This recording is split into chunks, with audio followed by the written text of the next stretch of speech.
So thank you everyone for joining us for the new frontiers and in lung and thoracic cancers, improving patient care with a multidisciplinary approach. It gives me great pleasure to introduce our chairperson and who will also be giving the welcome, the introduction, and also do the context setting. Our chairperson is none other than Dr. R. Narasimhan, who is a senior respiratory physician from Apollo Hospitals, Chennai. So over to you, sir. Hello, am I audible? Yes, sir, you're audible, sir. Yeah. Can you start that slide sharing, Ravi Raju? Because that's for a minute. Right, good. It's a great pleasure to be here to share our ideas on this lung cancer management, a multidisciplinary approach. Because 2-3 years back, we used to see lung cancers at a very advanced stage. We never used to offer surgery. I think myself and Rajan have seen so many of our patients coming at stage 3 or stage 4 where we could not offer surgery. Now, in the last 2 years, probably post-COVID, the patient's awareness on respiratory diseases has gone up like anything. We are able to pick up nodules at a very early stage, and the lung cancer surgeries have gone up in number. And that's also probably because of our approach, multidisciplinary approach, where all of us sit together and talk about it and decide on how to go about it. So to discuss these various aspects of multidisciplinary approach and also the surgical aspects, we are meeting here. Without much ado, I want Dr. Rajan Santosham to start off his lecture on lung cancers. I'll be introducing Rajiv. And the thing is, I started thoracic surgery practice in 1970. So it's more than 50 years. And I've seen a drastic change. Early in my practice, if I see a lung cancer patient, I don't see him, most of them came advanced. I don't usually see them after 6 months. But now, with the advances in surgery, early surgery, awareness among pulmonologists and general physicians, and lot of developments in surgical technique. And one of the advantages is the present COVID. So much of screening has been done. We are picking up so many early cases of lung tumor. And a lot of development has taken place in this eras. The whole thing has been started by the new generation, and Rajiv is totally involved in it. And he has been doing it right from the time he passed. He had a concept of it, and I would like, without wasting time, I would like him to speak about ERAS. Thank you.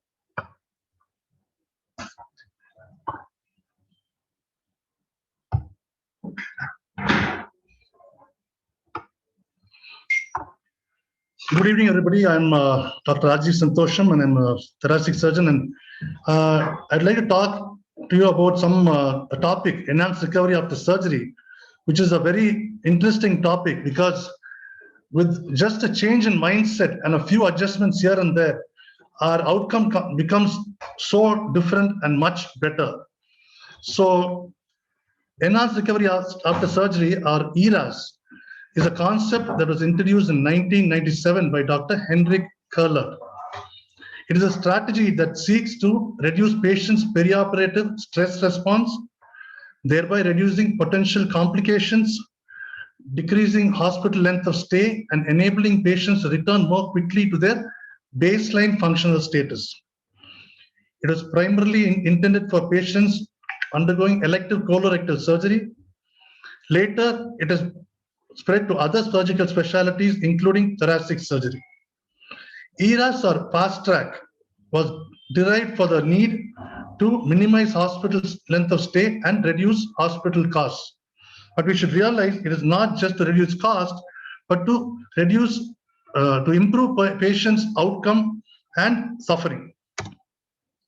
And coming to ERAS pathways were seen to be effective in reducing hospital length of stay and post-operative complications. Benefit is achieved by attenuating homeostatic disturbance and stress response associated with surgery, which is characterized by catabolism and increased oxygen demand, thereby diminishing post-operative organ dysfunction and facilitating recovery. So it consists of 4 phases: the preoperative phase, the phase of during admission, perioperative phase, and post-operative phase. During the preoperative phase, we have to explain to the patient about the procedure that he is going to undergo, why he is going to undergo that, what to expect during the surgery, before the surgery, and what he has to do after the surgery, when he has to walk, that he's going to have a chest tube, and counsel him about the outcome, short term and long term. And perioperative nutrition is also very important, not only more so in tuberculosis patients rather than cancer patients, especially in emaciated patients, where it is ideal to improve the nutrition by increasing the calories, protein, and micronutrients. Glycemic control as far as possible before surgery would be ideal for good outcome and wound healing. Pulmonary rehabilitation and prehabilitation. This includes cardiovascular fitness improvement by doing cardiovascular exercises like walking, stair climbing, cycling, etc., according to what the patient can do. Resistance training has also been explained. Relaxation techniques like yoga have been used in certain centers like Medanta, which has been started by, this technique has been started in Medanta by Dr. Ali Zamir Khan. Chest physiotherapy and in bronchiectasis patients especially, postural drainage is very important, and improving their lung functions is also very important for good outcome. The patient has to be told that all these things have to be done immediately post-op as well, so that he's mentally prepared for it and is physically prepared for it. Smoking cessation is very important for reducing the morbidity and mortality. Ideally, it is 4 weeks of cessation. Use of Champix or varenicline is helpful, but not in all cases can we wait for 4 weeks to do the surgery. So in these patients who smoke heavily, use of nicotine patch is ideal to prevent withdrawal symptoms and other associated problems. So alcohol dependence in patients who abuse alcohol, it would be ideal to stop them from drinking for 4 weeks. But as we know, 4 weeks is a long time. Sometimes you'll have to operate a little more earlier. So in these patients, psychiatric help and drugs to reduce their anxiety and other symptoms have to be used. Anemia management, if time permits, iron supplementation and injections would be ideal, rather than use of erythropoietin or blood transfusions. Blood transfusion, as we all know, has an increased inflammatory response, but if the patient needs early surgery, we may not have much of a choice, especially when the hemoglobin is less than 7. So during admission, what do we tell the patients? Earlier, we were telling the patient nil oral from 12 midnight for surgery next day. The surgery can be at 9 o'clock, 12 in the afternoon. We don't know according to the list in the hospital. So now we make it a point to be more caring and say 6 hours before the surgery, you stop solids. And the literature says 2 hours prior to surgery, clear liquids are stopped. Carbohydrate-rich clear liquids are stopped, because these tend to go through the stomach quickly.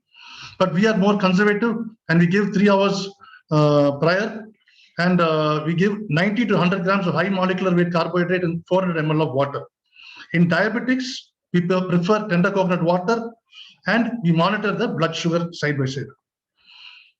Pre-anesthetic medication like benzodiazepine and similar drugs, as far as possible, are to be avoided, except in severely anxious patients, because these drugs can delay patient coming out of anesthesia and delay mobilization. In the perioperative phase, what is important? We have to take care of venous thromboembolism, which is one of the major complications. So who are the patients who are at high risk? Patients above 40, patients who are surgery more than 40 minutes, and patients with cancers. So these are most of our patients are these. So use of SCD intraoperatively and postoperatively is done for all our patients, but use of low molecular weight heparin is used in select cases, even though it has been suggested to use in all patients with cancer. We have had bad experience of postoperative bleeding and all that in these days with the use of low molecular weight heparin. So antibiotics are given 60 minutes prior to incision. Hair clippers are preferred rather than shaving, as it reduces bacteria before surgery. Chlorhexidine rather than povidone iodine is used for skin preparation because the current literature says that is better. To reduce intraoperative ooze, tranexamic acid is used routinely before skin incision.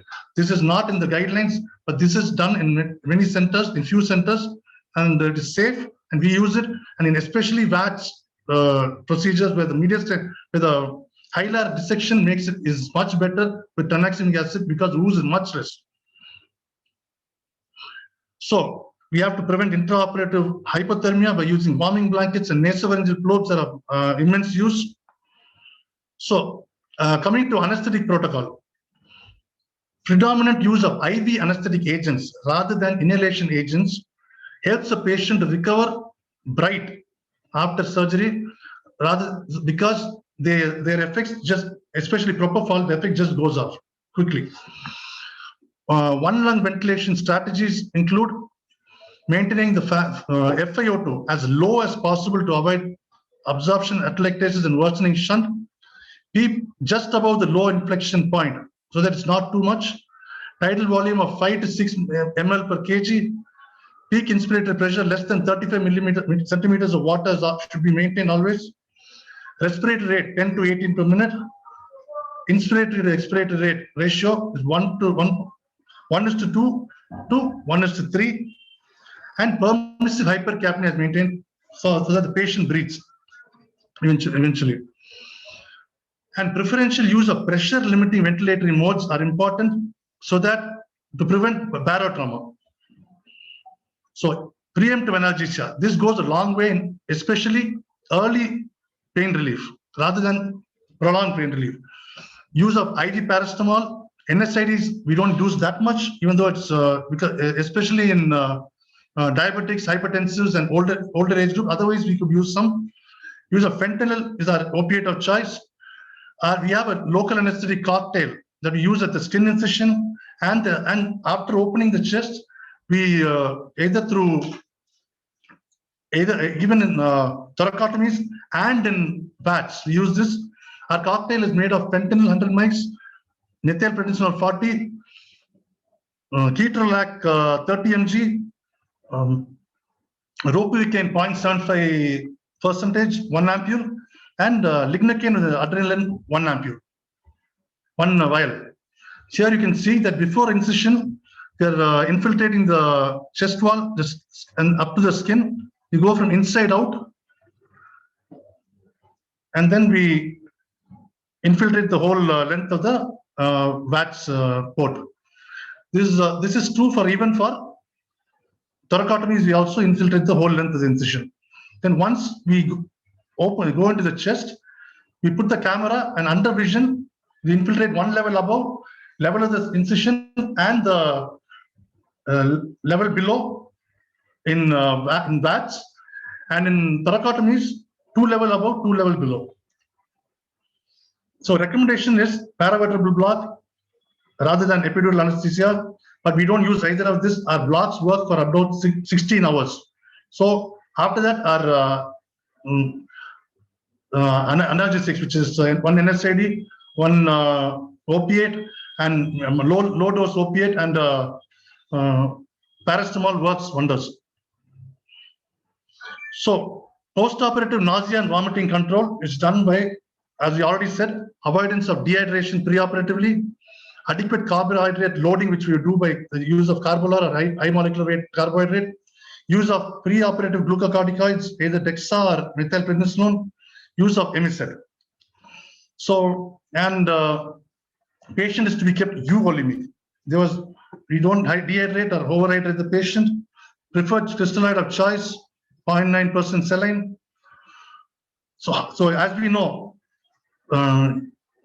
in lung resections, especially in pneumonectomies, there's a chance of AF.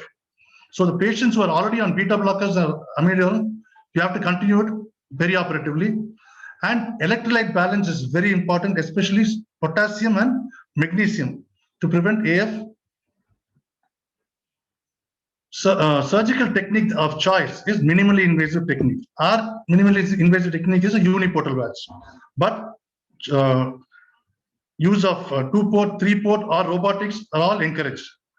Even if thoracotomy is to be done, muscle sparing thoracotomy is ideal. In the postoperative period, this is how we usually, the patient comes out of anesthesia. Here in the left, you can see the patient is awake without any pain, without anxiety. The anesthetist is talking to him and we're closing the skin. He's fully awake and alert without any pain or discomfort. Here, after the patient turns around by himself, and then we keep talking to him and make sure he's all right and check his shoulder movements, etc. And we keep and ask him, first thing we ask him is if he has pain. And all the time, every time the answer is no. If at all they have pain, it's in the throat because of the double lumen tube. Chest drain management is always use a single ICD, 24 French in adults. Drain removal is once the drain is less than 250 ml and there's no air leak and there's serious drainage. Suction is not routine, only for required patients. Urinary catheter is never used. Early mobilization. Our practice is to mobilize all patients 2 hours post surgery, except if they are very old. We just try and maybe 3 hours or so. All of them, this is a patient after Ratz lobectomy. He's walking. Even in thoracotomy patients, they are made to walk in 2 hours. And in conclusion, the main emphasis is not to send a patient who has not recovered completely home. It is to get the patient to recover fast and effectively as quickly as possible. And in that process, try and send him home happy and comfortable. ERAS is an evidence-based approach to patient care. It is very important to know that the role of anesthesiologist, nurse, physiotherapist, and other hospital staff very important for ERP. In the era of fast tracking, the results of studies regarding non-intubated VATs are promising. This is something new that is coming up. People are doing, and it is promising. Thank you.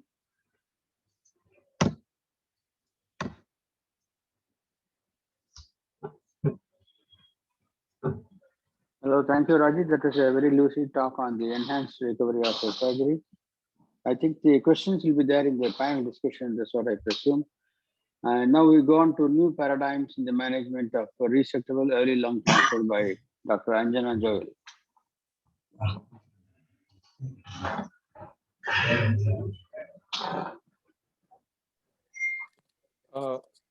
Dr. Anjana? Sir, sorry to interrupt you. Sir, our next speaker is actually Dr. Sudha S. Murthy. She's the Director of Clinical Support at Datar Cancer Genetics, Hyderabad. Over to you, ma'am. And the topic is molecular testing in early lung cancer.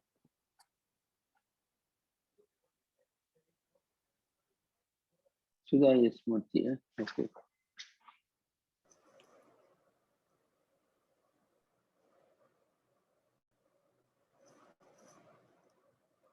Is my screen visible? Yes, ma'am, it's visible. Yeah. Good evening, everyone. Thank you, Dr. Narasimhan, sir, Dr. Anita, and AstraZeneca for this opportunity. I am Dr. Sudha. I'm an oncopathologist with over 20 years experience in an institutional setup. I was with Indo-American Cancer Hospital and then moved to Datar Cancer Genetics, which is a referral molecular oncology lab, which deals with next generation sequencing, both somatic and germline mutations, liquid biopsies, and circulating tumor cells, and even transcriptomics. So that is the gist of what I have been doing during my medical career. With that background, today's topic is on molecular testing in early lung cancers. Because it is kind of holistic topic, but I was asked to restrict predominant part of my talk to EGFR mutation. So I'll make a passing mention of the rest of the genes as well, but I would stress more upon the pre-analytic processes and the EGFR mutation testing. So as we all know,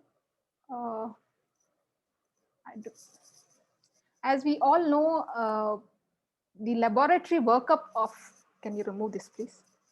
The laboratory workup of lung cancer consists of, starts with apart from the imaging, I would not be dealing with that obviously. So starts with a biopsy or an FNAC. And in today's world, because of the molecular targets, it's become pertinent. We prefer a biopsy over a cytology, though we would be discussing what other ways to test for these targets. So when we do a biopsy, the immediate question to a pathologist is whether this is a primary or a secondary. Once you establish that it's a primary, whether it's a non-small cell cancer or a small cell carcinoma. If it's a non-small cell cancer, whether it's a non-squamous, that is de facto an adenocarcinoma, or a squamous cell carcinoma, and of course the other rarer ones, because it's very important because of the management. So now we have a plethora of tests that need to be done on the lung cancers, which include PD-L1 and a whole host of genes, which include EGFR, ALK, ROS1, RET, BRAF, HER2, KRAS, etc. And we would be looking at the guidelines eventually. So it is very important that the pathologist has a hang of what needs to be done with this precious tissue before she or he starts looking at the sections. NSCLC has, as we all know, has evolved from a histologic classification to a molecular subtyping because of its different varied biologic behavior. And it becomes very pertinent that all of us need to know at least the basics, because it is an essential component of management today. So before we move on to the mutations, there are multiple stakeholders in this exercise.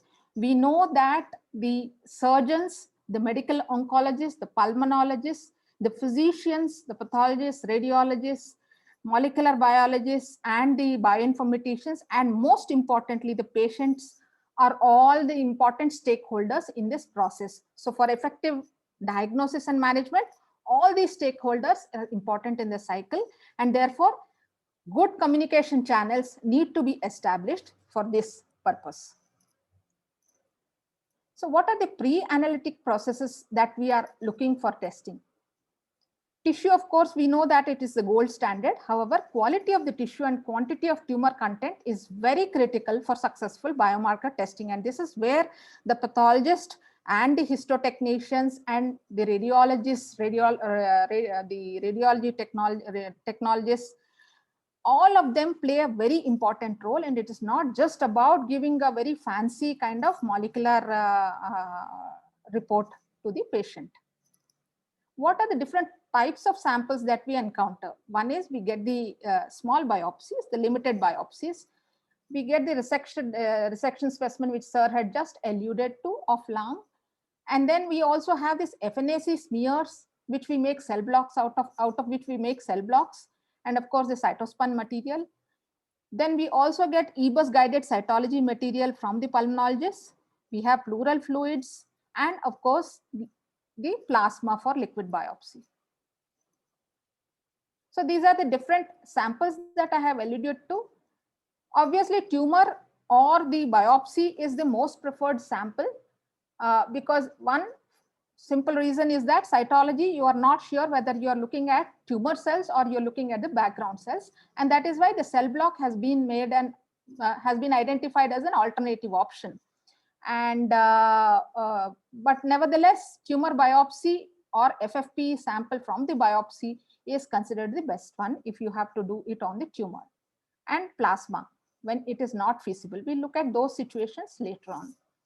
Now, the tissue samples undergo fixation to preserve the tumor characteristics. What are the important things which all of us need to know? the sample should be processed for analysis or fixed immediately. Oftentimes in certain surgical ORs, we see that the surgeons are busy with their surgery and the sample is left alone for some time and it's not put in formalin immediately, and which is called the cold ischemia time. And therefore it is very important that these samples are immersed in formalin immediately. It should be fixed in 10% neutral buffered formalin. And this is one exercise, especially in institutes which can be standardized. If the formalin can be supplied by the labs, it becomes a very consistent kind of phenomenon and fixation issues would not be there. 70% ethanol is used in for cytology processing, which is not recommended for these tests. There are multiple methods. We have clinicians here, so I don't need to emphasize much upon what are the samples, what are the methods that we have for getting these samples. Most often these are either image guided biopsies, bronchoscopic biopsies, or the surgical specimen. The duration of fixation is very important for these samples. Under fixation, the molecules in underfixed tissue will begin to degrade, compromising the sample quality, and they will impact the test results. So the optimal duration of fixation for small biopsy samples is 6 to 12 hours. And for larger specimen, it is 8 to 72 hours. Overfixation is also a challenge. So extended fixation can cause DNA mutation, damage, and it breaks the DNA, it fragments the DNA, and therefore it hinders even the protein detection in immunohistochemical analysis. What is tumor enrichment? When we talk of tumor enrichment, this is a very important process in molecular testing. Now, when we receive samples from the surgeons from the theaters, the sections, the grossing is done by the pathologist and the tumor is identified. These tumor sections are cut by the histotechnicians. A ribbon is taken. Here at the time of reporting, it's important that the pathologist identifies the volume of tumor in the given section that she is providing to the histotechnician for molecular processing. So it needs to be quantified so that the molecular biologist would be able to extract DNA or RNA from that particular sample and exclude the necrotic part. So this is done by macro dissection. How do we do that? So the pathologist would mark the viable tumor, and then another section is cut, which is superimposed over the marked area, and the molecular technician would extract DNA or RNA from this identified or marked tumor. So that way you are having a concentrate of tumor. So this is a very important exercise to avoid necrosis. If you put necrosis, you get a false negative result, and therefore it's very important that pathologist is an essential part of this whole process.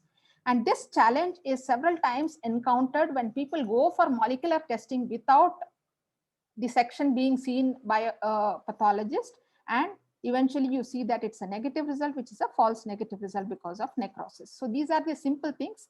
Micro dissection using laser capture micro dissection is also used, but that's a very expensive affair, and I don't think anyone in India is using that, but that's an option available. It is important that again the pathologist uses the tissue or this precious lung cancer tissue very judiciously. So oftentimes, most of the times, we can say whether this is a squamous cell carcinoma or adenocarcinoma without doing IHC. But a small proportion of cases are labeled NSCLC, NOS, or poorly differentiated carcinomas. And this is where we have to sparingly use one marker each. That is what the recommendation guidelines by NCCN say. One marker for adeno, one marker for squamous. So the ones that are preferred are TTF1 and P40.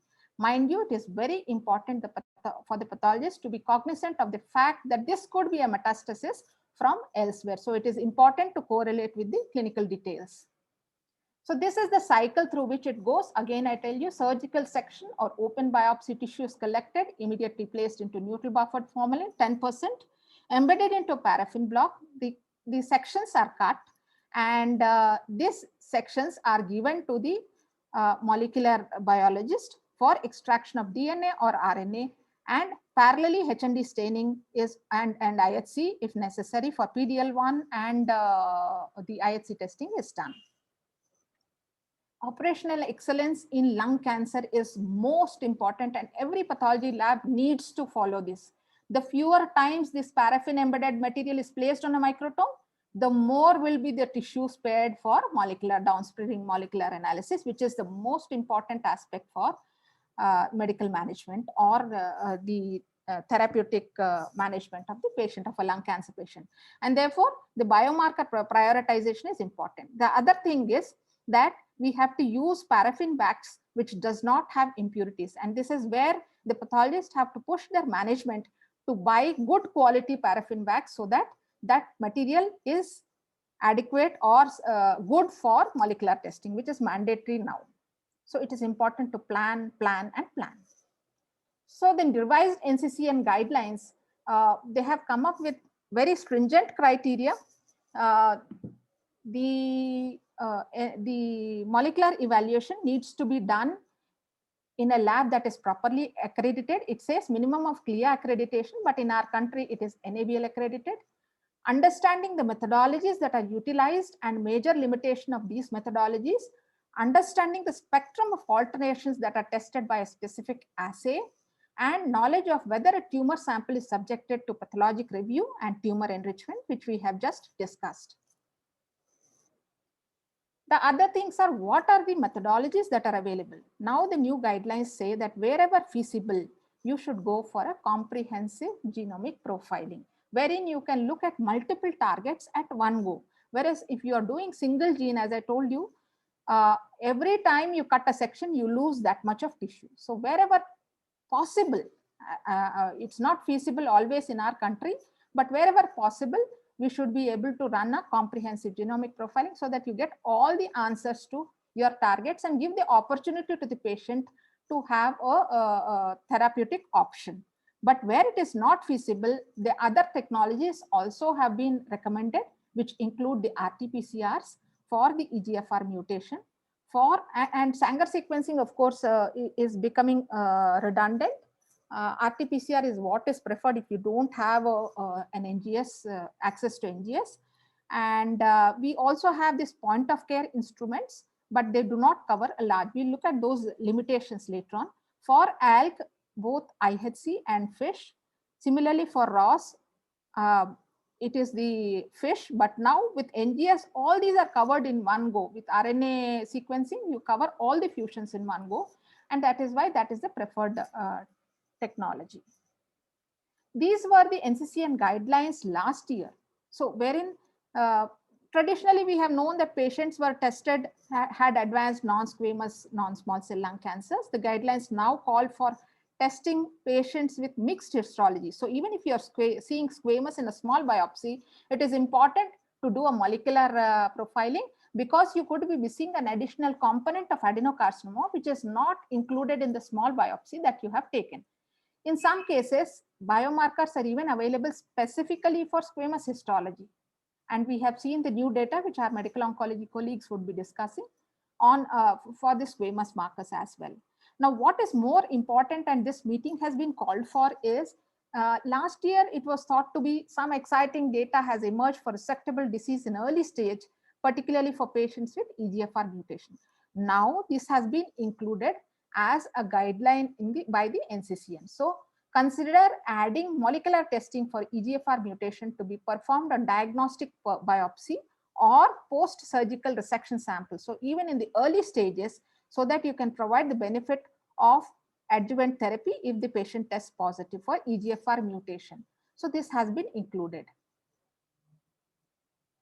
So moving on to EGFR mutations.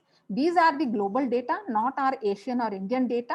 We see that 23% are EGFR mutant. It has been conclusively established that Asian and Indian patients have much higher EGFR mutations. So it is ranging from 25 to 40%. Some of us have even encountered 45%. So that is the most common one. And of course, the other ones are KRAS, ALK, ERB2, BRAF, PIK3CA, MET amplification. So this is not in the scope of this meeting, so I would not be discussing it. Now, why is this epidermal growth factor receptor so important? What is this EGFR? The role of EGFR has been established in tumor growth and progression. So the EGFR belongs to the ERB family of receptor tyrosine kinases, which has a transmembrane domain, an extracellular domain, and an intracellular domain. The extracellular domain has the receptor for this EGFR. So the ligand, that is something like an EGF, the epidermal growth factor, would come and it would attach to the receptor. There is this receptor dimerization and therefore autophosphorylation, triggering the downstream signaling. So once there is mutation in the tyrosine kinase domain, in the intracellular domain, then these are the challenges. So it leads to inhibition of apoptosis, proliferation of tumor cells, invasion, and angiogenesis. And that is why so many molecules which are targeting this very particular molecule. The EGFR mutations that are seen in non-small cell lung cancer are predominantly in these 4 exons. One is exon 18, exon 19, exon 20, and exon 21. But 90% of these are either the deletions in exon 19 or L858R mutations, which are substitution mutations in exon 21. So these 2 are the most common. And if you look at RT-PCRs, which are they only focus on the targets that are needed. So you would see that predominant component is these 2. There are limited number of studies, but the prevalence of EGFR mutation appears to be similar across all stages. These are the frequencies in different parts of the world. We see that EGFR mutation, as I just alluded to, it's about 25 to 40% in India, as compared to US, where it is much lesser, 15 to 25%, and the other countries, of course. The Asian countries show a higher percentage. So when you're looking at an EGFR mutation, you have 2 options. One is a single gene assay. So not just EGFR, any molecular target. You have 2 options. You could do a single gene assay one after the other, and you have to use that much of tissue. So for EGFR, it is a PCR, as I had just said, or comprehensive molecular profiling by next generation sequencing, which looks at all targets in one go. The other options that are available for the other targets like ALK are ALK-D53 by Ventana IHC, and FISH also can be done, and ROS by FISH, and IHC is a screening tool there. But all these assays can be done in one go. Again and again, I'm reiterating, wherever possible, an NGS is a reasonable option. The limit of detection, the smallest amount of mutant DNA that can be routinely detected in a background of normal DNA. That is the limit of detection. So it's important which technology helps you identify the, it should not be too low, at the same time it should not be. So false negative results can occur for a number of reasons, but sensitive EGFR tests reduce their occurrence. So what could be the reasons for false negativity? One is it could be heterogeneity. So the sample that we are looking at might not be harboring a mutation, but an adjacent focus does have, which is not included in this particular biopsy, or the sample that has been taken for molecular evaluation. So that could be one, and this is obviated by liquid biopsies. Tumor cells mixed with normal cells, and DNA fragmented from formalin fixation. It often happens, especially in referral labs, that we have run the NGS assay, and after that we realize, once at the level of bioinformatics analysis, we realize that there is deamination, and again we have to connect with the clinician or the pathologist and request for another block or do a liquid biopsy. So these are the challenges that we encounter if the processes, pre-analytic processes, are not standardized. What are the different platforms for EGFR mutation detection? So they are RT-PCR, digital PCR, droplet digital PCRs, and next generation sequencing.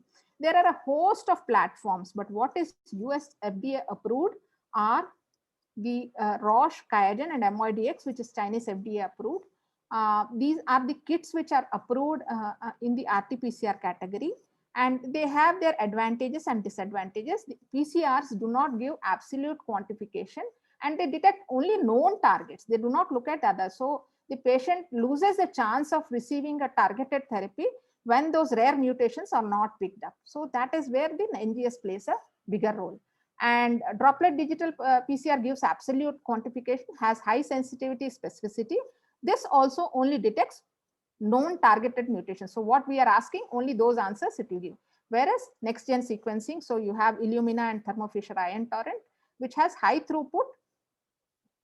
It was said to be longer turnaround time, but with processes which are in place, NGS has now also become pretty, in terms of turnaround time, it has reduced the turnaround times. People have started using it in a better way because the numbers have increased and you don't have to wait for batches. And you have new technologies. We'll not discuss the platforms at this point, but there are new technologies wherein you can expedite the reports even in 2 days.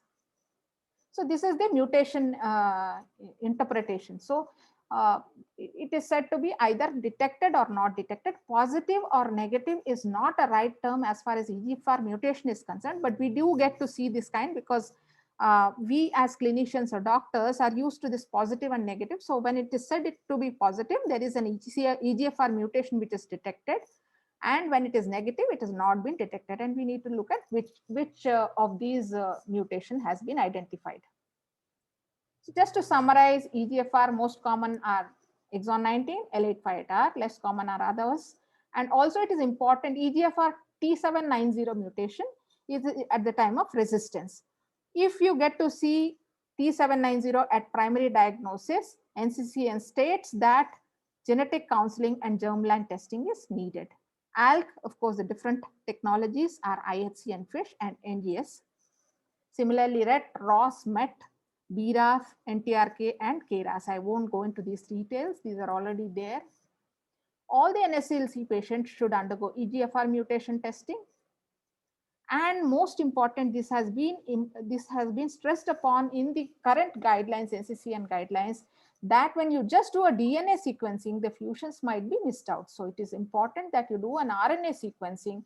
It is more expensive, but at the end of the day, the patient has the benefit of getting the other targets as well. So RNA sequencing is an important exercise, and at Datar we do both DNA and RNA upfront. It is not a reflex, but it is done as a upfront test so that we do not lose time.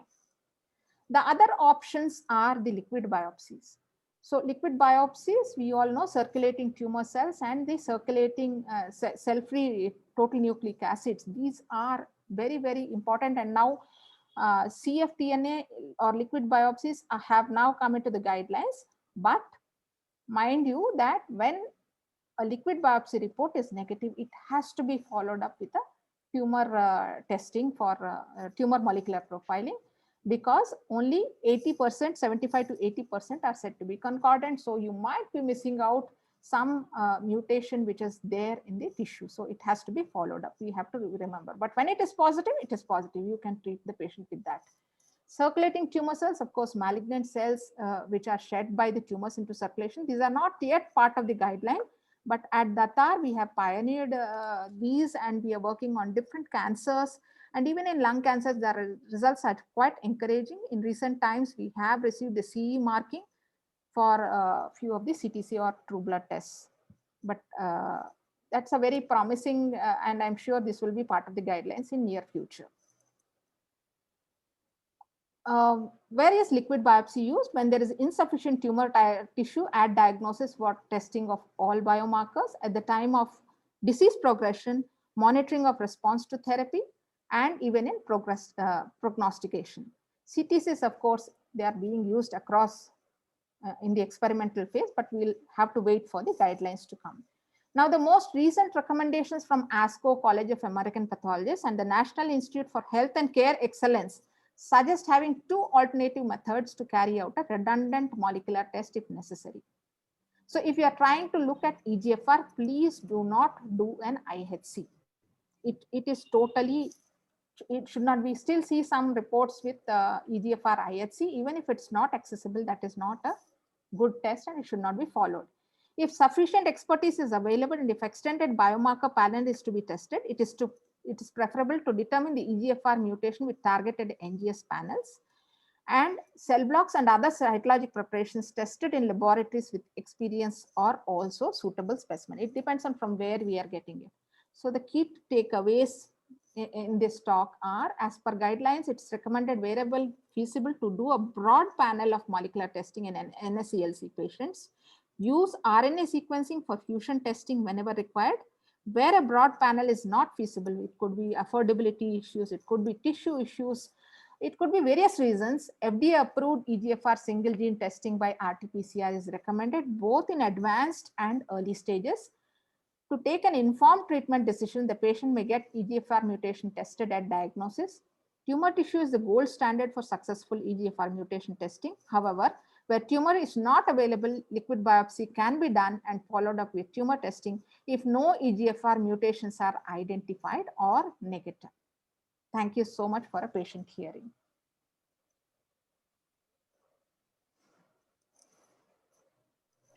Thank you, Dr. Sudhamurthy, for your lucid talk on molecular testing in early lung cancer. Thank you. Now we'll go on to the next topic, new updates in the management of early lung cancer. Dr. Suman Kalyan. I hope I'm right.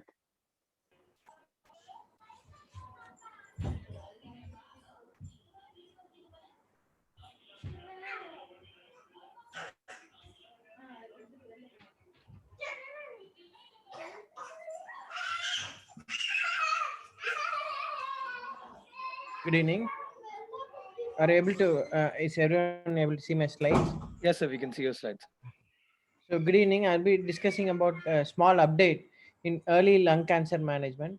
So I'll be talking mainly on maintenance. So we heard the a very good talk about surgery, post-op care, and what happens post-op is after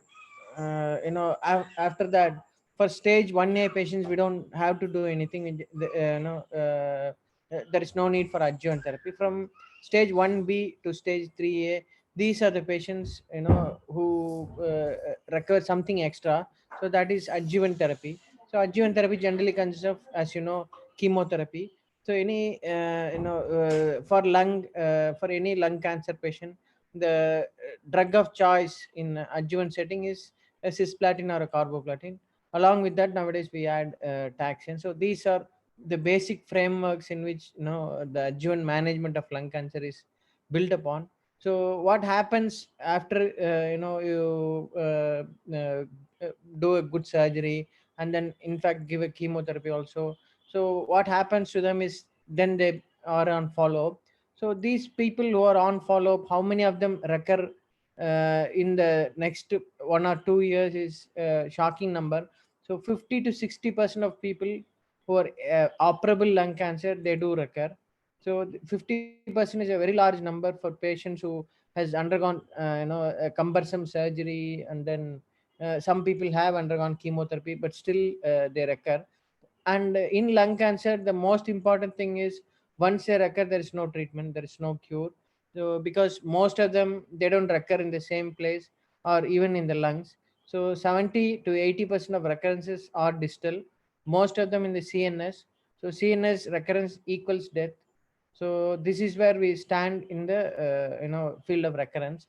So these are general slides. Lung cancer is the leading cause of cancer death, and as a medical oncologist, we always talk about stage 4 lung cancer. Now I thank the organizer for this opportunity. We never talk about early stage lung cancer. So how do you manage these lung cancer patients who have finished surgery, who have finished some form of adjuvant, and then on follow-up? So generally 30% of patients, yes, they do present with early stage nowadays. So how they are managed is, after the surgery we just put them on chemotherapy, and after chemotherapy they're on follow-up. And as I told you, the long-term results is that 50% of these patients will develop a recurrence within 5 years. So once they develop recurrence, the average survival, the median survival after recurrence is only 6 months. So this is where we stand. That is where the rationale for maintenance therapy is built upon.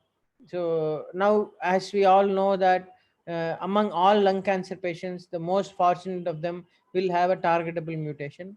And in the targetable mutations, the most renowned one and the most easy to treat are patients with EGFR mutations. So what is the prevalence? These are important, I mean, very interesting data.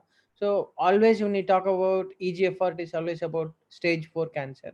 Not so now, because the incidence of EGFR is equal among all stages of lung cancer. As you see in this data, we have Asian, you have US and Europe data. The incidence of EGFR is approximately 30 to 35% in stage 1, stage 2, stage 3, and stage 4. So it doesn't vary. So once we we treat stage 4 patients with EGFR inhibitors, we have many drugs now. But stage 1, stage 2, stage 3, we don't go into it. There are people who have done dissertations, my own colleagues on this, and the results were really fruitful. So these are the trials in which EGFR TKIs have been used in the adjuvant setting. So these are the number of trials earlier, that is select trial, radiant trial, event trial, and the CTONG trial, and the BR.19 trial. So in all these trials, either erlotinib or geftinib was used for maintenance. And the most important end point in all these trials is PFS. And what happened in most of the trials is people developed a CNS recurrence. So for example, in the radiant trial, the CNS recurrence was very high. It was more than 50%. So this is the rationale for the next trial that was using osimertinib. So osimertinib as an adjuvant therapy in patients with stage 1B to 3A EGFR mutation positive non-small cell lung cancer after complete tumor resection. So this trial is a phase 3 trial. It's called as the ADAURA trial. It was presented in ASCO 2020.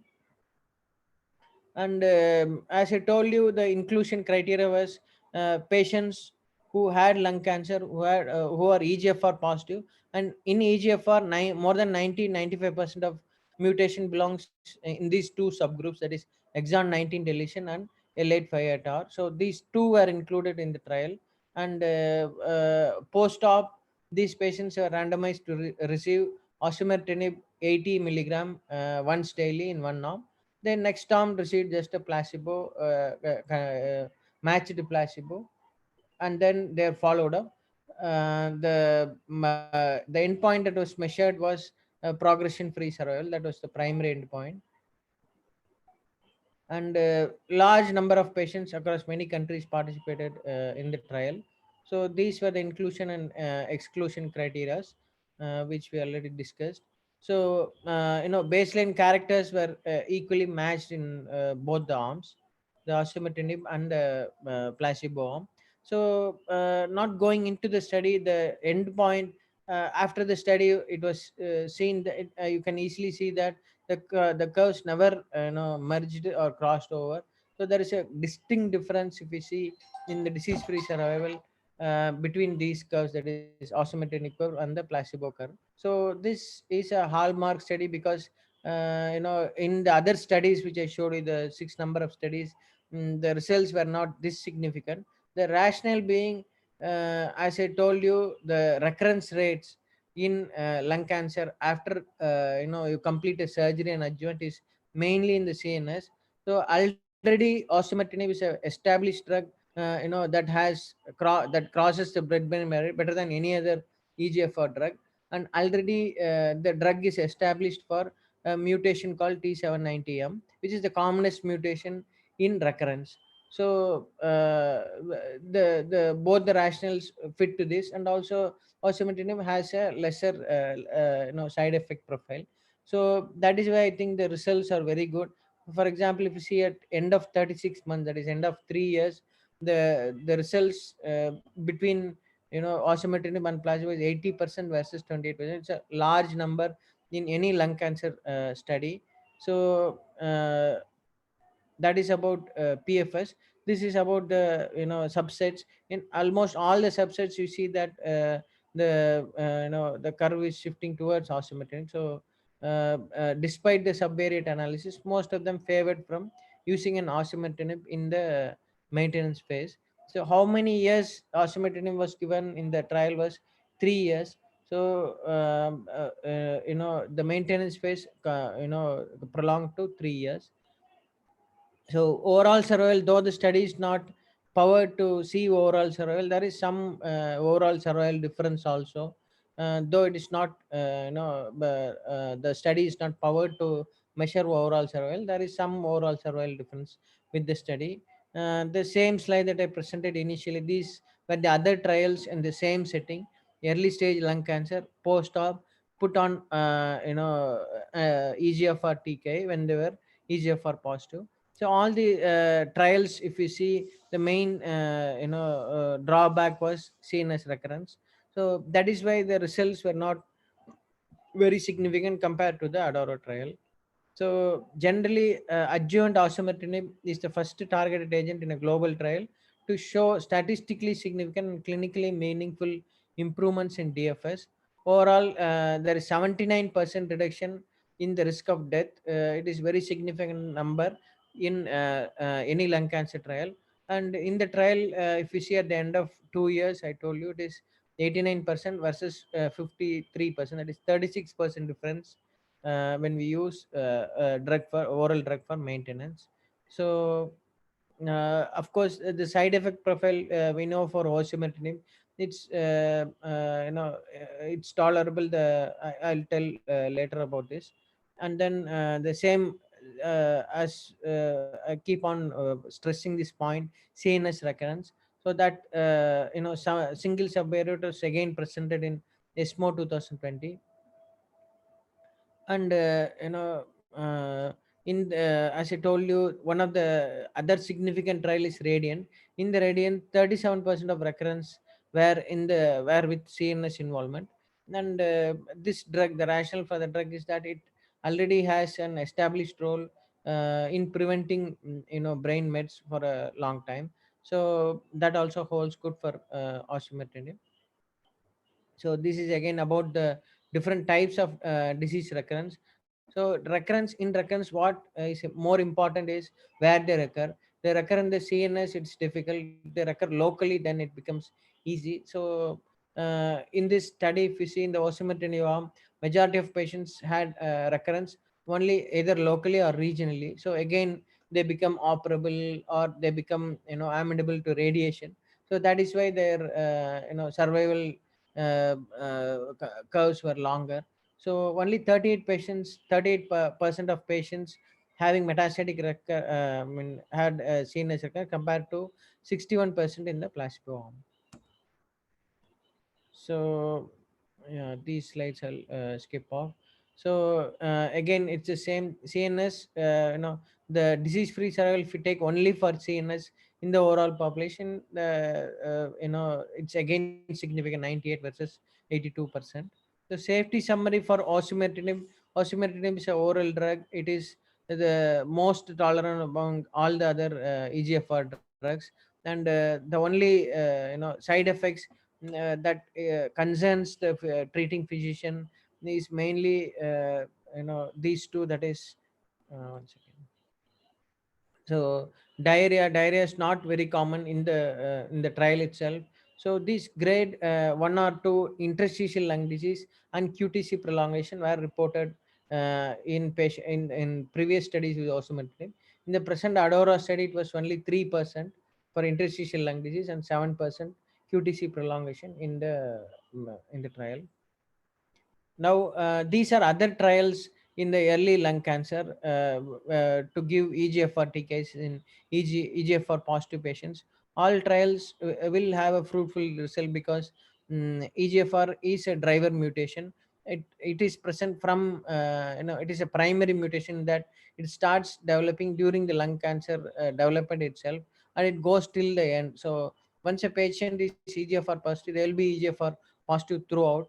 So that is why these trials, any of the trials you do on EGFR maintenance will have a good result.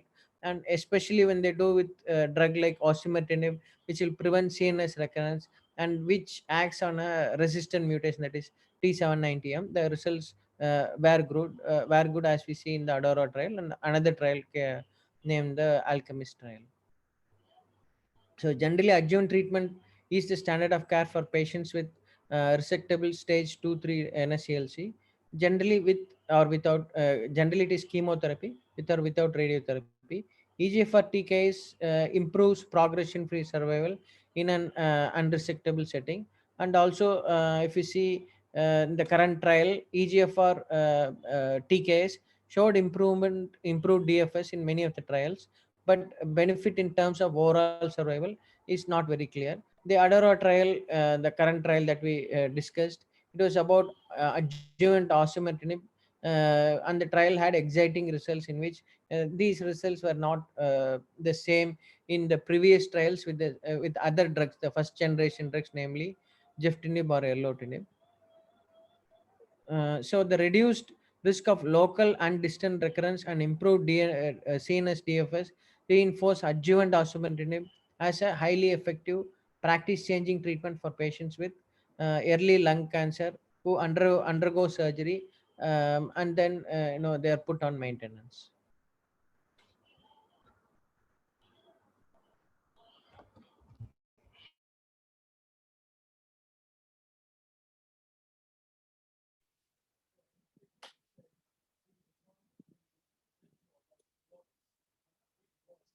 Thank you so much. Thank you so much, Suman sir. We'll now move on to the panel discussion. Our panel discussion is on the topic MDT approach in early lung cancer management. Our moderator is Dr. Sandeep Nayak, who is the Director, Department of Surgical Oncology, Fortis Cancer Institute, Bangalore. His panelists are Dr. Prashant Penumadu, Dr. Sudha S. Murthy, Dr. Anita Ramesh, Dr. Srinivas Chillukuri, Dr. Rajen Santosham, and Dr. R. Narsimhan. So please note, Dr. Gopal has not logged in, sir. Over to you, sir. So Dr. Gopal has not joined us? Yes, sir. Okay, thank you. So good evening, and thanks for having me for this program.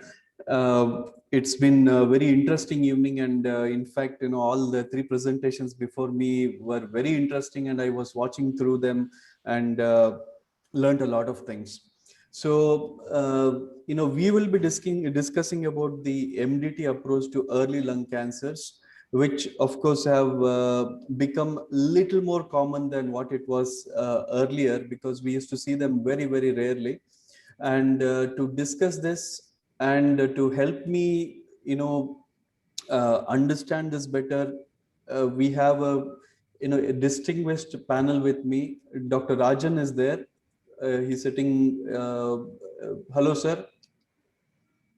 Yeah, your mic is off, but yeah, hope. No, your mic is muted. Yeah, I'm here, ma. Thank you. Dr. Prashant is with us. Dr. Anita, you're there? Thank you very much. Yeah, very good evening. Yes, I'm there. Okay, thank you. And Dr. Srinivas? Yes. And Dr. Sudha has just spoken. She's on here. And Dr. Narsimhan? Yeah, I'm there. Dr. Narsimhan is there. So we have the full panel, and we have a surgeon-dominated panel here. So that's nice for me also. So we'll go on with this thing. But before we proceed, I want a basic understanding of the histopathology. And here, we are not going to discuss about small cell lung cancer. We are going to only focus on non-small cell lung cancer, and that to the two predominant types, adenocarcinoma and squamous cell carcinoma, which are the most common. So our focus will be around that, and we'll be taking a single case to discuss this entire entity, so that we do justice to the time that is given to us, which is half an hour. Now, I don't want to go into the staging of lung cancer.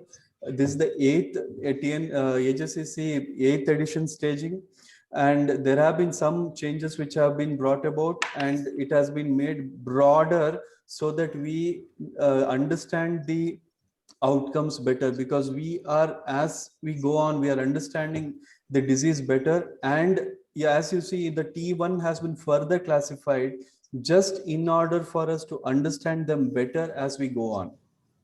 Now, what is the definition of the disease that we are going to discuss? We are going to discuss about early lung cancers non-small cell lung cancers. And this is to be defined as something between stage 1A or stage 1A to stage 3A. So anything beyond that becomes a late disease. So our focus will be somewhere around this.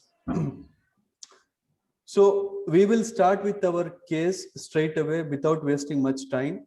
So we have a 68-year-old gentleman who has come to the clinic with hemoptysis for 2 months. He's not a smoker, but he has a history of tuberculosis 40 years back. He's an hypertensive otherwise. Now, in this case scenario, he has walked into your clinic, the pulmonologist clinics, Dr. Narasimhan's clinic. So what will you do, sir, for this patient? Dr. Narasimhan. Yeah.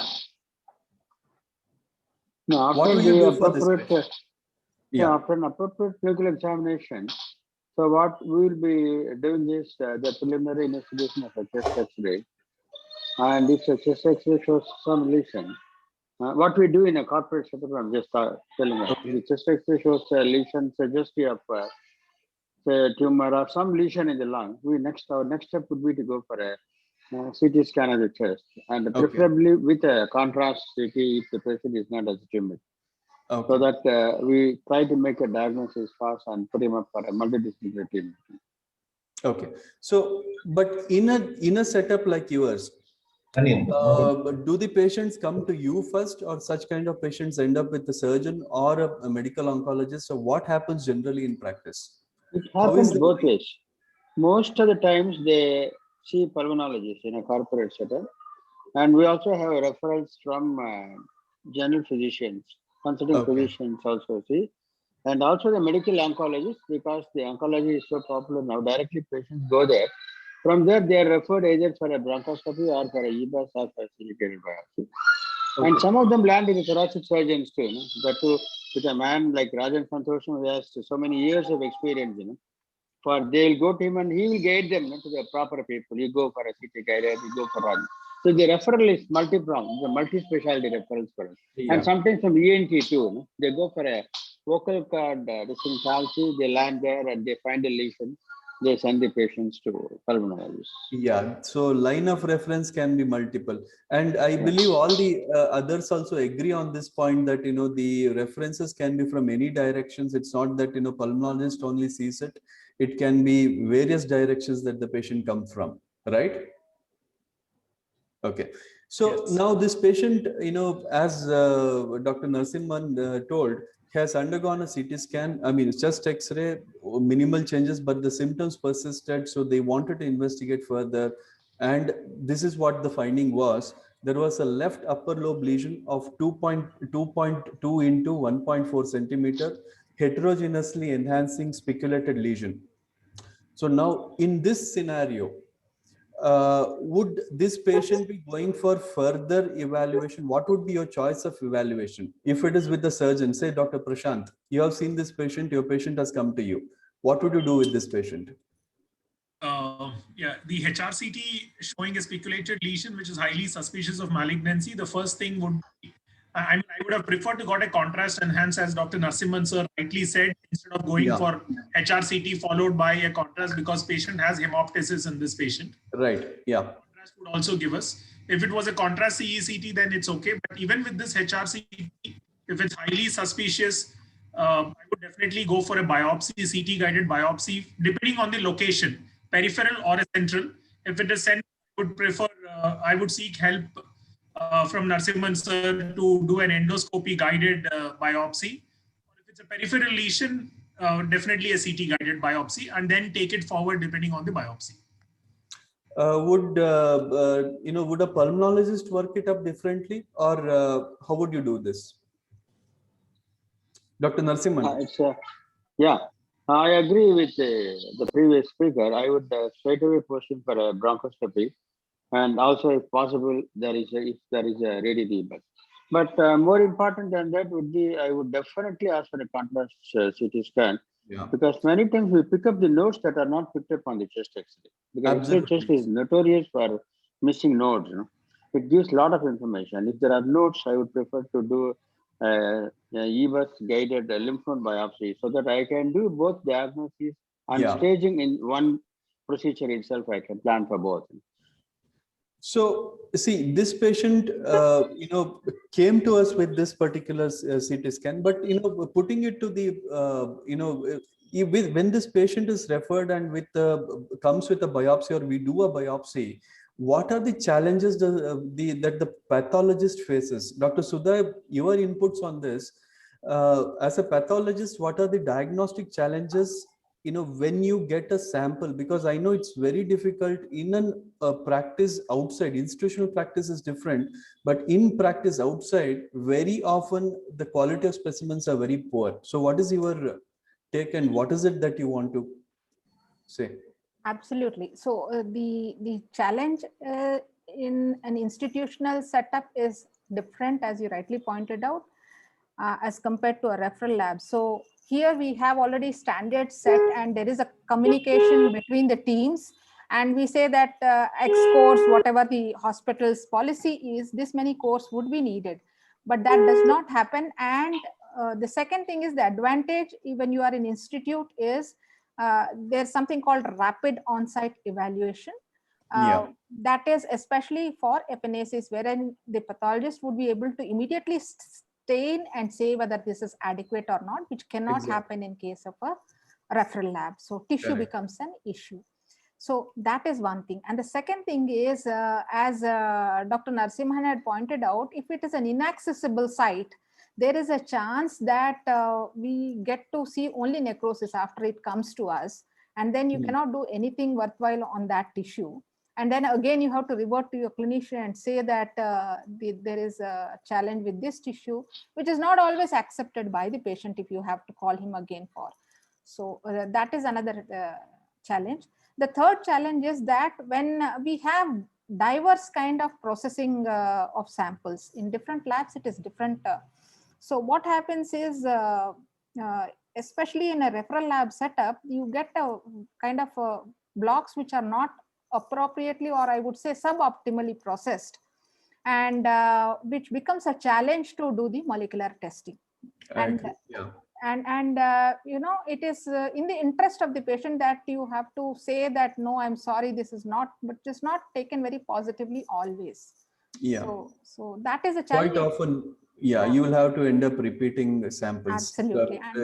That is one problem.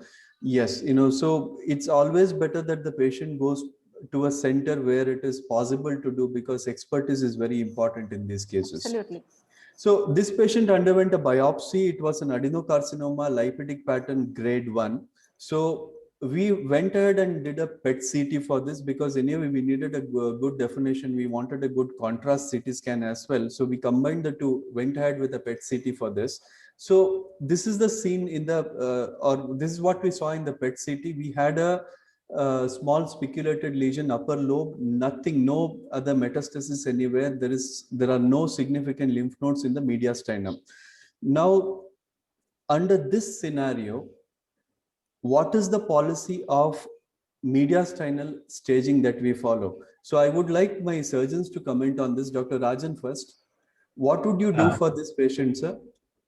I would definitely like to do the PET CT first, because it not only shows the localized lesion, it shows whether it is spread anywhere else.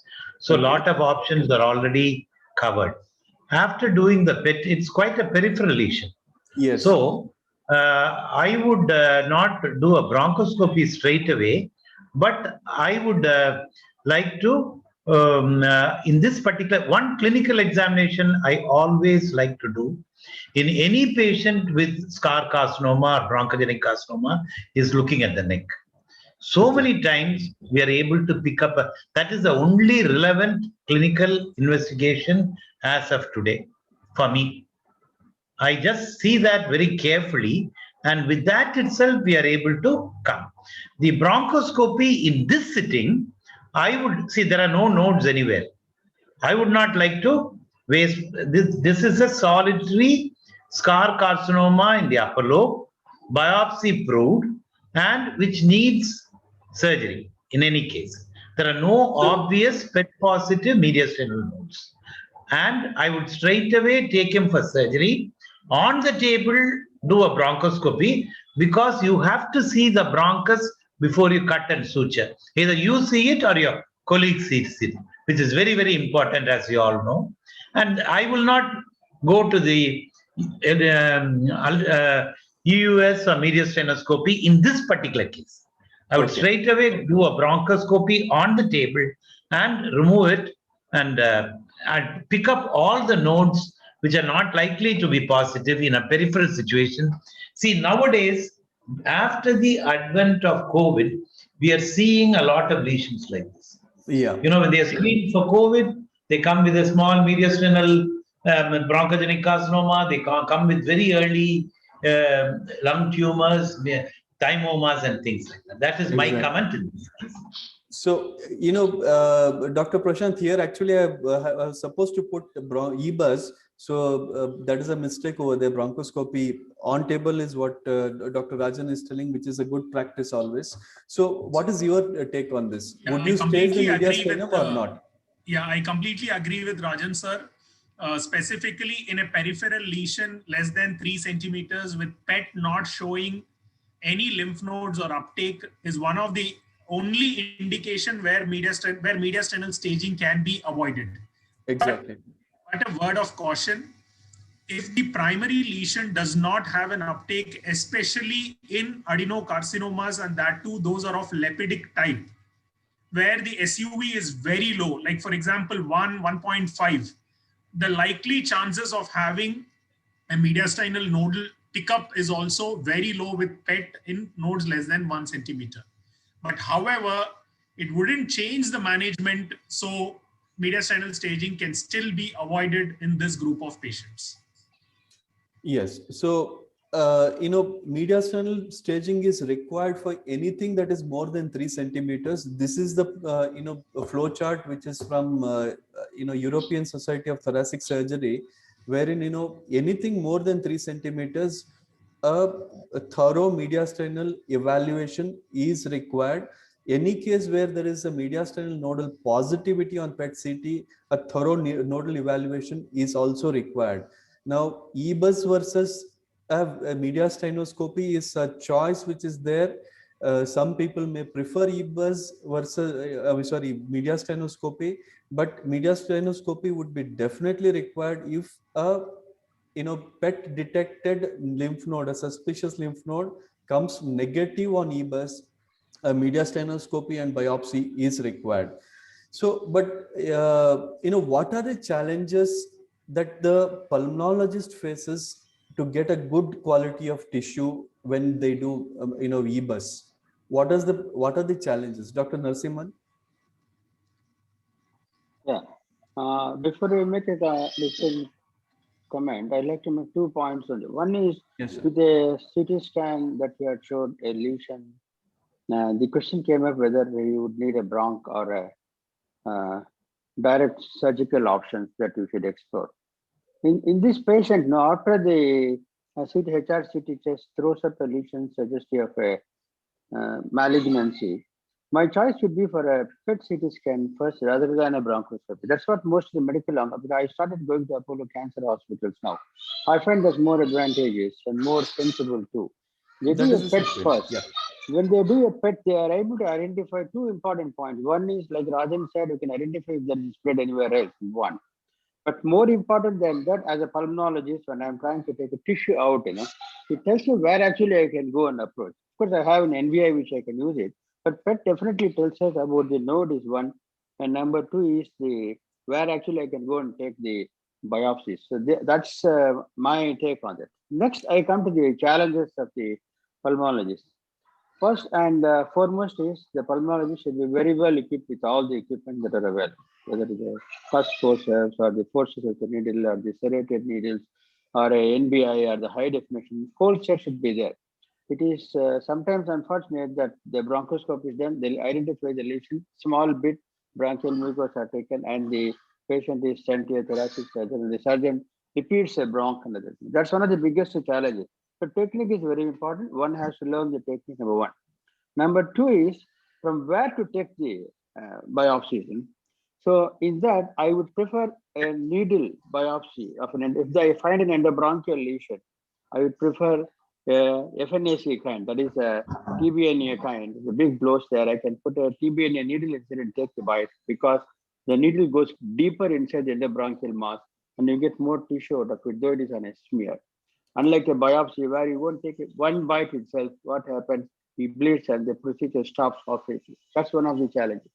Yes. Second is, you may not be able to enter the site. The tissue may not be there in your forceps. You would have done these sites and other things.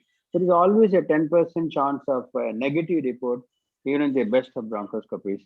And if the tissue is not there in your needle or in your forceps, the pathologist has a problem in identifying the tissue. And similarly, pathologists also should have all the techniques that are available. Sometimes in some centers, on EBUS specimens, they can't do a fish technologies. EGFR is sometimes they find it difficult to do.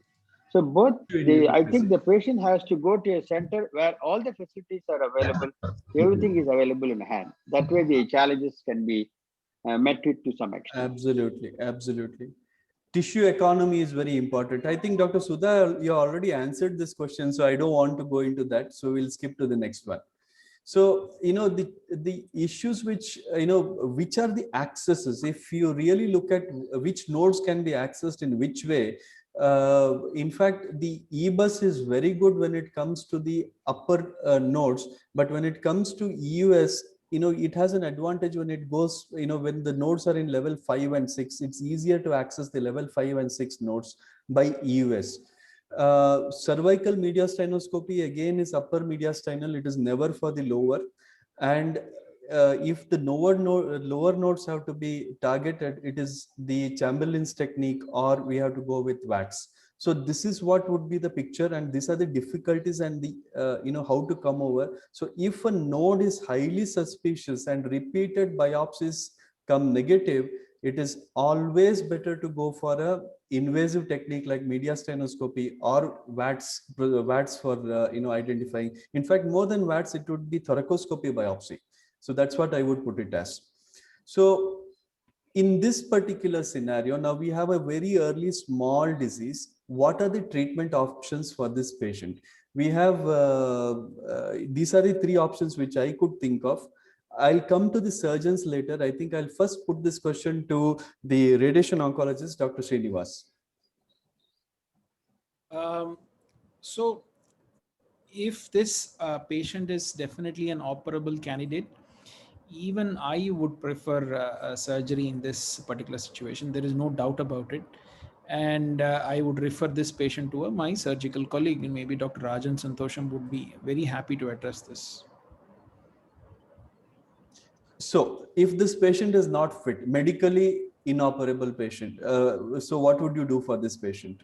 So again, when I say medically operability is yes, it's not a yes or no question. It is a very, there are a lot of gray areas. It's a very nuanced question which needs to be answered. And sometimes the surgeon is very keen and the patient is not very keen to get operated because of the medical comorbidities. And the patient is referred by the surgeon to us to take an opinion from us whether or not radiation would be an option. So I would tell all my patients that radiation is an extremely safe procedure. So in a patient of medical comorbidities, a patient who has probably a relatively poor pulmonary function could also be a candidate for SBRT based treatment approach. So it is extremely safe. If appropriately treated to an adequate doses, the chances of local recurrence is very, very minimal, less than 5%. So these are the two things which I always tell my patient. Of course, other things which I take into account is, of course, the PET scan, the mediastinal staging, the requirement for mediastinal staging. If a tumor is more than 3 centimeters in size, only PET may not be enough to say that mediastinum is negative. So these are certain things which we have to take into account before recommending a non-invasive SBRT approach. As we all know that obviously surgeon points out many times, every time in fact, that the tissue is obtained, which is the most important. There is no doubt, there is no argument against it. But nevertheless, there are certain group of patients who are suitable for radiation. At least several several prospective studies have shown that it is comparable, at least in short-term on short-term follow-up. It seems to be better. It seems to be comparable. So definitely SBRT is offered as an alternative standard whenever surgery is tricky or the patient is not very accepting of surgery. But whenever you are doing SBRT, it is only to the lesion. You are not addressing the lymph nodes. That is always the very important point there. Yes. And as I saw, I was also looking at the studies which are there. I found that there are no head-to-head comparisons till date. Yes. So whatever there were a few head-to-head comparisons which have been prematurely stopped because of poor accruals. Accrual issues. And those have showed that again outcomes are comparable. As expected, the early outcomes seem to be better with SBRT because surgical, there are certain issues because we are talking about certain patients who could be medically inoperable as well, very elderly patients who could probably not withstand a major surgery.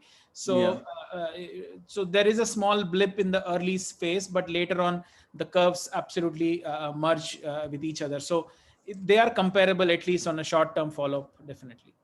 Yes, that's why I think I found this very editorial very interesting. They called it elephant in the room. So there is no answer so far. So moving ahead, what are the eligibility criteria for surgical resection? Particularly, I believe it has to come from the pulmonologist because this is something which restricts us most of the times. It is other things are of course many other medical things could be there, but the pulmonary function test is the key thing over here. So what are the key things, Dr. Narasimhan? The pulmonary function test, I divide them into the routine curves, which you see, the flow volume curves, the static lung volumes and things. And we should also look into the chest X-rays, the CT scans, and the arterial blood gases. I think they are much more important because this pulmonary function test, more often than not, is effort dependent. Many times you may have a very bad lung and the patient may do very well. The lesion appears fairly localized lesion, and he has a severe obstructive lung disease on the PFT. He may not be able to do a good PFT, probably because he doesn't understand or he is tensed up and so on. Yes. I believe, my personal take is I go on the arterial blood gases. So if you do an arterial blood gas analysis, and if the APG is very satisfactory, I push my surgeon, Rajan or Raju, whoever it is, and I push them to go ahead with the surgery, irrespective of the PFT. I think the thing is much more important to look at the functional pulmonary function test rather than the static lung volumes, which are effort dependent. No doubt they are useful, but I depend more on the arterial blood gases to decide on whether or similarly the 6-minute walk test, what is his this thing. If I had to send a guy for a lung transplant, the 6-minute walk test I think is a much better guide for me than these pulmonary function tests, which I think are effort dependent. The patient may not understand, he may not do a good job, or in some centers they may not do a post bronchodilator study. You may have a PFT with you where they would not have done a post bronchodilator study. You may not know if it's reversible or not. So many things come into the picture. So my personal take is one should go more by the blood gas analysis and 6-minute walk testing rather than the static lung volume test. So you will not give much credence to the I do not give much. As my personal take is I push my thoracic surgeons to go ahead and do the surgery based on the blood gas. If the blood gas analysis is quite low, I tell them he may not come out of it actually. Okay, so that sounds good actually. In fact, it's a simple test to do as well. So it would give.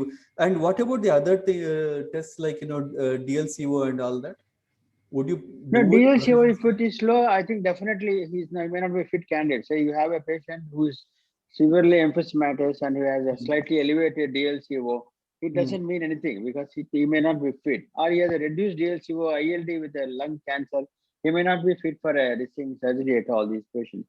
So either way you look at it, the functionality of an individual is better assessed by a blood gas analysis rather than by a static lung volume test, which does not give us the right information to us. Oh, that's very interesting, actually. What do you do in JIPMER, Dr. Prashant? Yes, sir. When a patient comes to us, the first and foremost thing we do is the 6 minutes walk test to assess, as we also have recently sent out a paper also that anybody who can walk up to at least 380 meters, we found that the pulmonary complications, we linked it with post-op pulmonary complications. And we routinely do PFT in all cases, but as Narasimhan sir said, it all depends on how the patient is actually able to do it. Yes. The challenge, because most of our patients, are not that literate enough to actually understand the way. I myself have got it done once, and they were very poor at first attempt. So I know how difficult it is to do it. So, but yeah, so I think that's a challenge. But PFT is mandatory, and DLCO I would consider doing it when we're planning. I would do it when planning for pneumonectomies and other things. And in fact, a VQ scan also, if they're completely occluding the bronchus, where to know that to see the amount of functioning lung, depending on whether how much the viable lung is contributing and other things. And arterial blood gas analysis, we do it, but that is at a later date. And I completely agree with Narasimhan sir. That would be the first investigation and best investigation to give you saturation at rest, and that's an excellent point made, sir. I think we would change with your suggestions. Even that's what I was thinking. That's a good idea. Yes. So now the ball is in surgeon's court. We all agree that this is a surgical case, but optimization, I think we'll leave it aside. We know what we do. Usually we follow the ESARS protocols, but what is the extent of surgery that you would offer for this particular patient? It's a small lesion. So is there, I have two surgeons over here. Any of you, would you offer this patient a wedge resection? No, Dr. Rajan? I would offer the patient a lobectomy rather than a wedge resection, because the margins are off. You take out the lobe, you can sample all the nodes. And I also want to agree with Narasimhan on the blood gas criteria. The levels that he showed, you cannot touch the patient.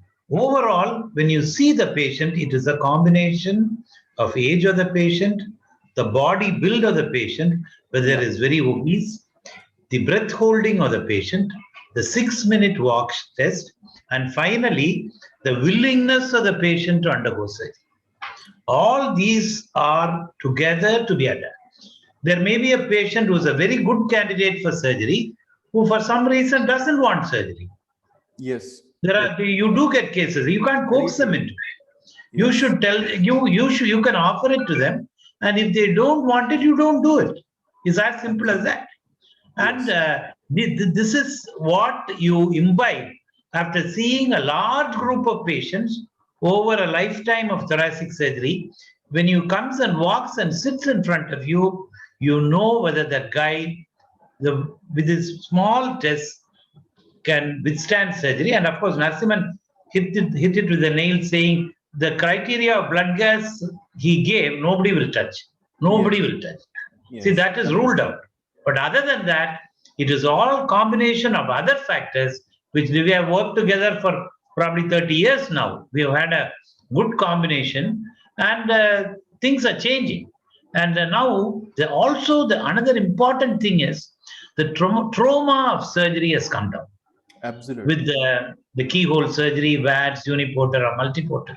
The trauma and the way they come out of surgery is very, very different. And the criteria of choosing patients for surgery, we have all become very strict. Yes. We don't operate on any case that comes to us with bronchitis. No, we carefully select them, honestly select them. That's how we all have to progress.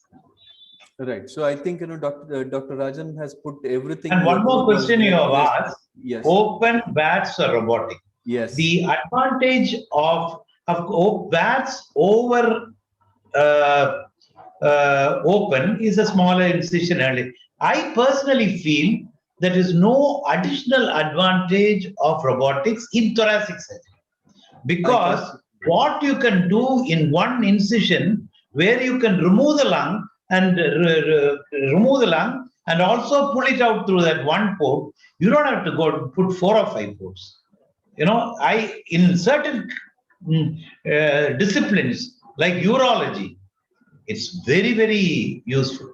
But in thoracic surgery, the role for robotics is, in my opinion, is I know guys who do robotics right, left, and center, who are extremely good robotic surgeons. But I feel it does not have additional advantage. Now we know also how to suture with, the younger guys know how to suture with uniportal VATS, do sleeves with uniportal VATS. So I personally feel the best surgical option now available is VATS, of course open, and robotic are also the side arms. Any comments from Dr. Prashant? I completely agree with sir. I think sir's experience, it's important that when the patient walks in, that whether he's going to get operated or not, and that is, I think, the most important. We've commonly seen a patient, but that that's the only chance of cure, but still they're not willing for surgery. It's out of question. So willingness, as sir said, is, I think, most important. Yes. I completely agree with sir when it comes to VATS versus robotic. There's even data that for a patient, for a surgeon who is very well experienced in VATS, the same surgeon doing robotic surgery actually has increased the operative time. Does this is data as well as and even the conversion rates also were slightly higher in a surgeon who is an experienced VATS surgeon. And even personally, when I had interacted with a few of the surgeons doing both VATS as well as robotic, they would say, no, I can do a VATS in 25-30 minutes, but I would end up docking in 25-30 minutes and then completing the surgery over the next 1 hour. I would prefer to do VATS rather than robotic. Yes, because, if you see, it's my own experience, because for many surgeries, in fact, I don't use robotic. I have a preference for, minimally invasive, laparoscopic or thoracoscopic over robotic surgery. And this is what, a lot of times, because I do a lot of both robotic and minimal, otherwise minimally invasive. So in fact, that has been my experience as well. I share the same thoughts. Now, see, I think this has been cleared, lobectomy versus less than lobectomy. In fact, this is the only one of the most important trials which has proven that, lobectomy is more, has a survival advantage. And systematic lymph node dissection versus sampling. I thought, Dr. Prashant, you have to share anything on this, because I personally always do a systematic lymph node dissection. I don't do a sampling. I completely agree, because the systematic lymph node dissection is mandatory in all these group of patients, and it is actually recommended even if you are doing an anatomical segmentectomy for lesions less than 1 centimeter. Because for lesions less than 1 centimeter, there is data to suggest that an anatomical segmentectomy is safe. There is no randomized data, but there could be safe if the patient is not fit to undergo a lobectomy. But as of now, lobectomy is standard of care. Yes. Systematic lymph node dissection is better. I know that there would be opponents for systematic lymph node dissection based on the randomized control trial, where they did versus sampling versus lymphadenectomy. But if you go through the trial, even sampling also yielded equal number of nodes as that of a lymphadenectomy. So when your lymph node yield is both in same group, the survival is not going to show much of a difference. And so even their sampling is so aggressive that, you're doing sort of a systematic lymphadenectomy, because the lymph node yield was not very much difference between the two. Absolutely. Yeah. That is the biggest flaw of the randomized control trial. And so systematic lymph node dissection remains the standard of care in these group of patients. Though the evidence is not very strong, that's a fact. But exactly. Yes, I think most of us stand by that. So I think, I had one what if question of another patient, but I think we'll skip it, because I think, we are running out of time. It's already for, longer. We have done this one. Yeah. Now we'll come to this, the histopathology report is something like this. And, what is important here is it's an adenocarcinoma, ACNR type, grade 2, involving the visceral pleura invasion, and lymphovascular invasion is present. Margins are free, lymph node 0 out of 14. So it is T2AN0. Would you do an EGFR mutation for this patient as your routine practice? Do you do it today? Any of us, like, Dr. Rajan or... Yeah, we would definitely do EGFR. Okay. Yeah, I mean, I think it's a very, very... See, one example I will tell you, Yes, off the record, it always comes. I have a good friend of mine, 5 years senior. He was diagnosed as bronchogenic carcinoma 15 years ago inoperable. He has taken Jeftinet and he's alive, healthy. And that's because of this EGFR mutation and, Jeftinet, and he has done miracles. It's anecdotal. But for him, that has done wonders. Yeah. As I told you earlier, yeah, in my starting of practice, when a guy walks with bronchogenic carcinoma to your consulting rooms, most of them were advanced. You never saw them after 6 months. The whole thing has changed. The whole care, both pulmonology, investigations, surgery, radiation oncology, medical oncology. Yes. The quality of life of bronchogenic carcinoma has changed. I'll give you one more standing example. When I had a myocardial infarction when I was 46 years old, old, and I had a single graft, I thank God, you gave me myocardial infarction and not bronchogenic carcinoma. Okay. So that was a thing of bronchogenic carcinoma, which has definitely changed in my lifetime. Yeah. In my lifetime, it has drastically changed. Yes. And you guys may see further changes hereafter. So this person underwent EGFR and exon 19 mutation was detected. And now, my question to the medical oncologist, Dr. Anita Ramesh. So what would you do for this patient? What is the line of management in your mind today as of date? Yes, thank you. We had a nice flow through from the early stage lung cancer. I know, and it is a non-small cell lung cancer. So, and if we are in 2020 and with the data which is available as of now, definitely there is a role to do the previous question. What you asked is to do the genetic, all the molecular testing. Out of this, many people do the ALK as well as the EGFR, ROS, and even PD-L1. But now, as of today, we have data with the EGFR mutated lung cancer. As on December, on 2020, the FDA has approved osimertinib, which is from AstraZeneca, for this treatment of non-small cell lung cancer, which has been completely resected as an adjuvant therapy, and particularly very effective when you have a exon 19 deletion and an exon 21 L858R mutation is detected.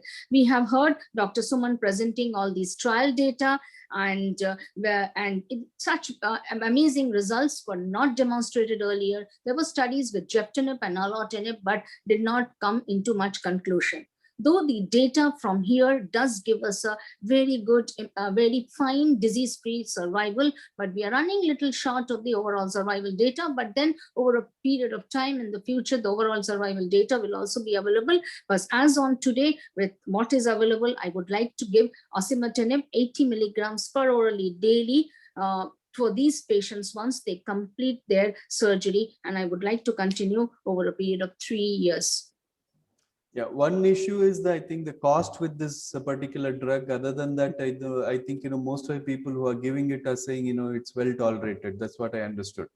Yes, right? Just adding few things to that answer. Yes, now it depends upon, you brought into a different discussion. Okay, fine. Cost is there. Now, if I'm in the medical college, yes, I will not do the test. Okay, but we have other approved drugs and chemotherapy, where chemotherapy forms an important armamentarium, maybe more than 80% of my practice. And medical college is completely 100% I give chemo. We don't do the molecular test, neither we discuss the drug. But then, sir, when I come out for my corporate or my reimbursement, yes, I will do. Because yes, the drug is approved, the attenders, patient wants standard of care. At least I will put forward to them, there is a drug called osimertinib. It has improved the disease-free survival. If you are willing with the data I'm giving, I'm sure out of this 22 to 3% or maximum 5% will say yes. So the entire 5%, yes, I would like to offer this drug. But then definitely after complete discussion with the financials into the matter, I will give the drug osimertinib. Wonderful. Okay, so how much does it cost approximately for a month, and for 3 years? How much does it cost? Yeah, AstraZeneca should chip into this, but they give lot of support programs, okay, because, and also the cost differs from whether you are CGHS, ECHS, ESI. Like when I'm in ESI, ECHS is completely free, okay, everything is free for the next 3 years. We don't ask. When I'm, say, in my Apollo practice, yes, I will ask, but AstraZeneca can help us with the costing. Right. So, the one last question to Dr. Srinivas, is there any role for adjuvant radiation in this particular case scenario? This is a very early disease, stage 1B. So, is there any role? You have any evidence on this? If I have to give a simple answer, no. Thank you. Okay. If you want me to give a detailed answer, I think, it's a bit late for that now. Lot of time. So, yeah, sure. So I think, as we know, it's only for stage 3 where there is some evidence for giving adjuvant, but otherwise I don't see any role for adjuvant radiation. So I think with that, I think we should end. I think we had a very nice discussion and we covered. Dr. Sandeep, one question please, to Dr. Please. Because I had a doubt in this. So Dr. Anita, a lesion which is less than 4 centimeters, but a visceral pleural involvement. So would you consider adjuvant chemo? Yes, definitely there is a role for chemotherapy. We are not ruling out chemo at any point of time. Yes, chemotherapy is there. Okay, because if you see, the osimertinib is approved for stage 1B to 3A. Okay, so anything beyond this, yes, definitely chemotherapy. Chemotherapy is a part and parcel of adjuvant lung cancer beyond 1B. Yeah, no, my only question was, most of the data comes for tumors more than 4 centimeters or for node positive, and the visceral pleural invasion has not been looked upon as a criteria for adjuvant chemotherapy, whatever the trials that have been conducted, including the LACE meta-analysis. So this patient is staged as 2A only because of a visceral pleural invasion. Otherwise, size-wise, he would fall into 1B, E1B. Yeah. That is yes, the question where right. would you consider? Yes, so definitely. That's the only question that I had, whether you would consider or not. Yes, you are correct. Yes. So any other things to be discussed in this? You want to take any questions on this? Anything here? Only one thing I'd like to get the opinion of the house. See, we sometimes get very elderly patients, advanced bronchogenic carcinoma. Survival is very poor, who are, very, very sick and moribund patients. And what is your take on chemotherapy and radiotherapy on these patients? I just want that opinion from this group. Yes, sir. Can I take the question? Yes, sure. Yeah, sir. And so believe me, when I'm in the medical college, this is what we see maximum of the cases. Patients come in a very poor performance status, PS2 plus, and they are breathless, either due to the mass. Some come with superior vena cava obstruction, diffusion. Yes, those are the common presentation in that, because their awareness is not there. Many of them are smokers. Yes, we admit, we continue with the supportive care. Now, depending upon how sick the patient is, we just try to do a biopsy, okay? And so we try to see if there is any, we have generics available for EGFR as well as for the ALK mutation, okay? So we just try to see whether any of them is positive or not. And in any other patient, just try to do EGFR, ALK, ROS, PDL1, or these things. So now in the meantime, you do the tapping, you manage him supportively. We get a diagnosis of cancer, and then we quickly try to get the ALK, and reports all comes in 72 to 96 hours. EGFR mutation test also nowadays we are getting early. Then you have the option of giving to these sick patients these tablets, maybe osimertinib, gefitinib, alatinib, if they are EGFR positive. If it is some patients with ALK positive, they come very sick. Okay, so that's all. We have ceritinib, we have crizotinib, all available with us. Yes, you can give.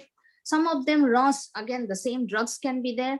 Again, to add to the discussion of today, even immunotherapy. Immunotherapy, yes, cost is very high, but yes, a PDL1 and you think that the patient is quite sick, you cannot give chemotherapy, attender is willing, finance is not an issue, yes, immunotherapy is an option.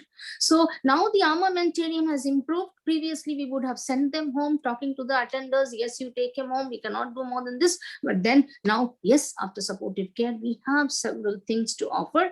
We don't give you any guarantee, but definitely there is an improvement in disease-free survival. There is an improvement in overall response rate, and we can extend some life and a good quality of life. It may be 6 months, 1 year, and you have seen the data with osimertinib also prolonging to 2 years. We can give something. At least I will not refuse. I said, come, I can help you. But the radiation role would be quite limited, I guess. So yeah, radiation, sir, if it is like Dr. Srinivasan can highlight us, SPCO. Good, very good response. That sick patient with Dr. Rajan has described. Yes. Yeah, very good. Sometimes hemoptysis we send to for hemostatic RT. Sometimes big lung masses, and also in palliation, if you consider bone mets and brain mets, many of them come with CNS disease. So radiation, we always work together with the radiation oncologist, somehow help us. If you finish this acute condition, I'll continue with the chemo and other drugs to finish the treatment. Yeah. Yes. So I think, if there are no other comments, I think we should end it. It's 9 o'clock and we had a very good discussion. Thank you very much. Thank you. Thank you so much. Thank you, sir. Thank you, everyone. Thank you. Thank very you. nicely thought about and compiled meeting. I'm very happy. Thank you. God bless. Thank you. Yeah, thank you so much. And thank you very much. We had a great discussion on how to take lung cancer forward. Actually, we don't get to meet the cardiothoracic surgeons, neither we meet so many pulmonologists. But yes, just it's a discussion tumor board, but we had so much good interaction. It was very nice. We learned so many things in diagnosis and with the radiation oncology, and with Dr. Sudha with the pathology. Lung cancer screening, it's again should be more initiated, because now we have adjuvant therapy with us. And if these lesions can be picked up at an early stage, yes, we have something to give them in an adjuvant setting. And yes, TKIs, particularly EGFR mutated tumors, we have osimertinib. To add one line, immunotherapy has also got approval in an adjuvant setting. Again, no overall survival data, but disease-free survival data. So we are looking all towards a very bright future. Thank you, everybody, for your expertise. We would like to have such type of meetings. Thanks to AstraZeneca, thanks to Data Genetics, and thanks to Freedom from Cancer for bringing all of us together to enrich our knowledge. Thank you very much. Thank you. Thank you. Thank you. Stay safe, stay healthy. Thank you. Stay safe. Thank you. Yeah. Thanks, man.